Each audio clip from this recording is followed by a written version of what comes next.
Seperti tidak biasanya kita lihat teman-teman ya, Kejaksaan Agung itu dikawal oleh TNI dari Satuan Kapileri dan berbagai satuan lainnya.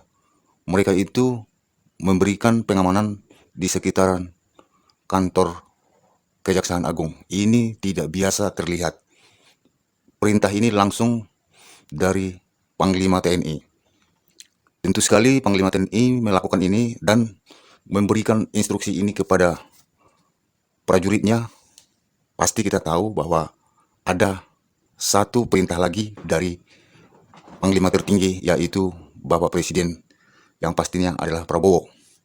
Yang sekarang jadi pertanyaan daripada masyarakat, kenapa jadi TNI yang memberikan pengamanan di dalam ataupun di area Kejaksaan Agung? Kenapa bukan polisi? Itu pertanyaan yang paling banyak sebenarnya dipertanyakan oleh masyarakat. Akan tetapi, kalau menurut saya melihat ini mungkin ada keinginan Pak Prabowo untuk menyelesaikan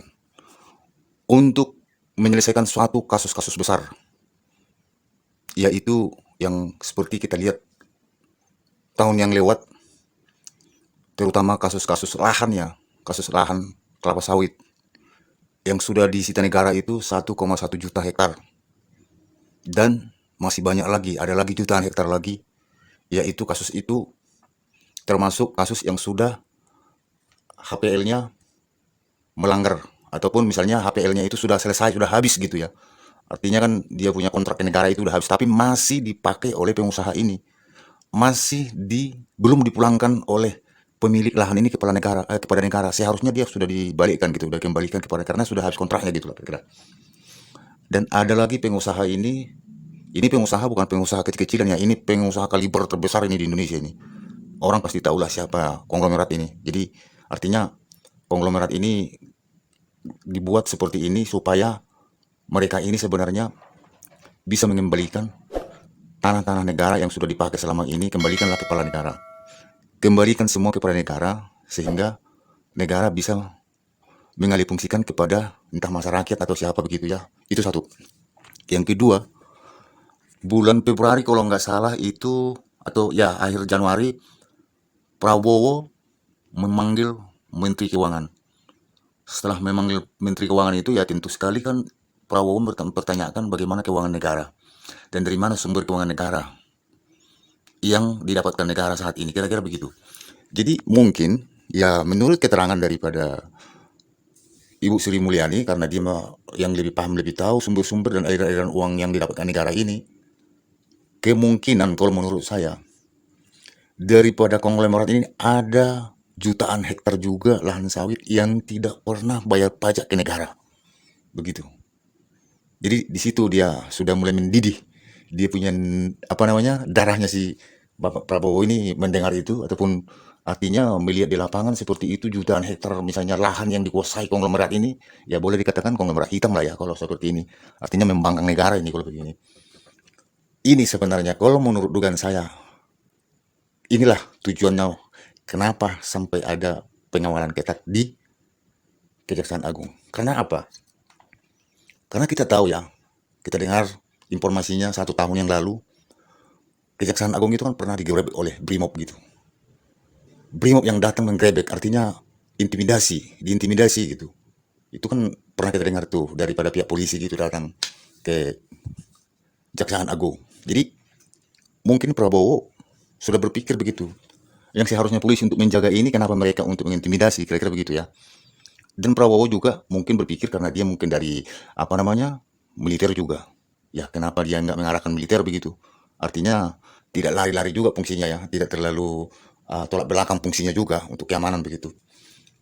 Jadi kalau menurut saya sendiri juga, karena Prabowo menganggap polisi ini mungkin ya kurang dipercaya masyarakat begitu ya.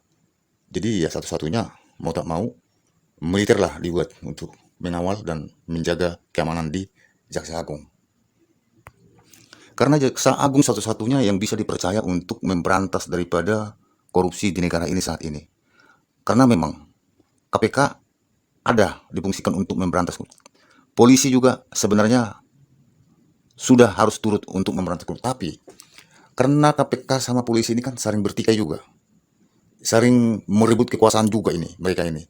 Jadi kepercayaan masyarakat sama KPK sekarang pun kan sudah drastis turun. Ya kalau sama polisi sih ya nggak usah ditanya lagi. Memang sama sekali nggak ada yakin masyarakat kalau sama polisi untuk memberantas korupsi ya.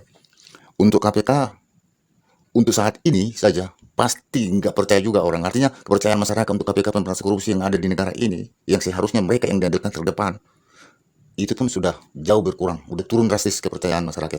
Karena kita lihat selama ini, ya boleh dikatakan KPK itu sudah tidur saja, tak ada lagi apanya gebrakannya gitu. Jadi Prabowo tidak mau dicap orang. Prabowo itu tidak mau dibilang orang cuma hanya omong-omong begitu.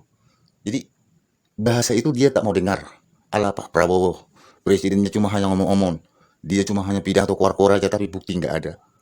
Inilah kemungkinan salah satunya gebrakan dia yang dia buat. Apalagi undang-undang perampasan harta daripada koruptor belum juga disahkan di DPR. Ya, sekarang masyarakat menunggu kebijakan daripada Bapak Presiden terhadap apa yang mau dilakukan untuk para koruptor-koruptor yang sudah merajalela saat ini yang ada di Indonesia. Jadi dia membuat misalnya gebrakan ini agar Kejaksaan Agung bisa nyaman melakukan tugasnya. Kejaksaan Agung bisa sebenarnya tenang untuk menjalankan apa yang diperintahkan oleh Bapak Presiden dalam hal ini untuk memberantas daripada perkorupsian ataupun koruptor-koruptor di Indonesia ini. Jadi menurut saya ini langkah maju sebenarnya. Cuma kadang kita melihat langkah ini adalah agak seram ya. Ya namanya juga sudah apa namanya berbau militer begitu ya. Angkat senjata lagi, apalagi dia bawa senjata begitu ya kelihatannya sih seram begitu. Tapi kalau menurut saya demi keadilan, demi tegaknya keadilan untuk pemberantasan koruptor, saya sebenarnya sih sah-sah saja dan setuju saja melihat seperti ini. Karena bagaimanapun polisi mungkin di mata Pak Prabowo ini nggak begitu apa ya, nggak begitu yakin dia. Udah tak yakin mungkin dia melihat polisi untuk eh, misalnya melakukan ataupun memberikan kepada polisi itu agar menindak ataupun ikut serta melakukan pemberantasan korupsi itu. Mungkin Pak Prabowo nggak begitu tertarik ya sama polisi gitu. Makanya sampai militer dibuat dia di sana begitu ya. Jadi itulah menurut saya, karena banyak juga dari masyarakat mengatakan kenapa ini kok jadi tentara bawa senjata gitu kan, kayak sepertinya macam mau perang. Karena memang mau perang, tapi bukan perang tembak-tembakan, perang untuk menghabisi daripada eh, artinya konglomerat yang nakal gitu. Ya boleh dikatakan konglomerat hitam gitulah ya. Karena kenapa dibilang konglomerat nakal?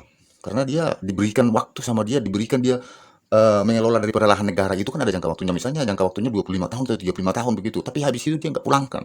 Nggak diberikan apa itu lahan itu ke negara. Dia digenggam dia terus gitu lahan itu. Dan selama ini pun pajaknya pun nggak ada dibayar dia.